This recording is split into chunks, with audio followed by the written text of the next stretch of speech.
Hello, ladies and gentlemen, this is the Mystery Writer speaking, and welcome to the show. And welcome to my review of Chicken Run, Dawn of the Nugget. I remember when the original Chicken Run first came out, all the way back in the summer of 2000. I instantly loved this film. Urban Animation hit it out of the ballpark with a phenomenal film that was wrongfully snubbed at the Oscars. It was by far one of the best movies of 2000. And interesting fact, that's actually one of the reasons why we ended up with an Oscar category for Best Animated Feature Film. No, it was not because they didn't want Shrek to be nominated for Best Picture. No, it was because this movie was snubbed at the Oscars. People thought the original Chicken Run was so good that it deserved a nomination for Best Picture, just like Beauty and the Beast did almost a decade earlier. However, it was snubbed in favor of Gladiator, Ridley Scott's Oscar-winning film, which is a shame because Chicken Run was a phenomenal film and a landmark achievement for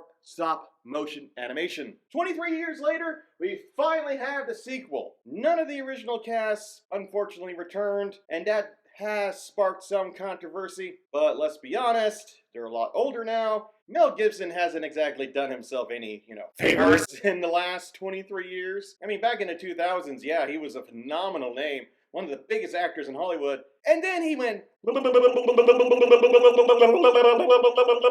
yeah. Also extremely anti-Semitic. I'm going to go ahead and watch this bad boy right here, and I'm going to give you my thoughts once it's done. Be right back. Cock-a-doodle-doo indeed. That was Chicken Run, Dawn of the Nugget. What did I think of it? Well, before I get to that, let's go through a brief plot summary. So, we have Molly right here, the daughter of Rocky and Ginger. She is rebellious and a bit of a freedom fighter, just like her mother, and she wants to get off the island. But Ginger, suffering from PTSD from her time on Tweety Farms, doesn't want her to venture out into the big wide world. And so, in an act of rebellion after finding out the truth about her parents, Molly ventures out and runs away and ends up at a new high-tech farm known as Fundine Farms. They think that it's all fun and games, but in reality, it is run by none other than the still living Mrs. Tweety, who has divorced Mr. Tweety and is now married to Dr. Fry.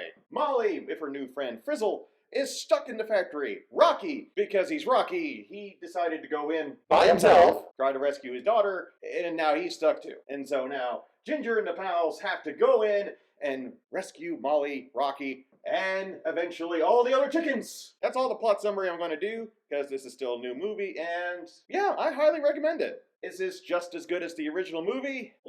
No, it's not. Unfortunately, not. And the main reason why is because the story itself is just kind of generic. It doesn't have the emotional range and maturity and smart writing as the original movie. It just doesn't have those quiet moments that made the original so compelling. And in fact, the world, for some weird reason, despite the fact that we have a lot more settings in this movie, feels smaller than the confined, almost claustrophobic world of the original Chicken Run. I did not actually mind the new voice cast. I thought Zachary Levi as Rocky did a valiant effort. It did take some time to get used to because the voices are still a little off, but overall, nothing to complain here. Animation was superb. The music was by far the best part of the movie. I love the new original songs, the new original scores, and the callbacks were just right. Overall, average story, especially for a sequel. But overall, I recommend it.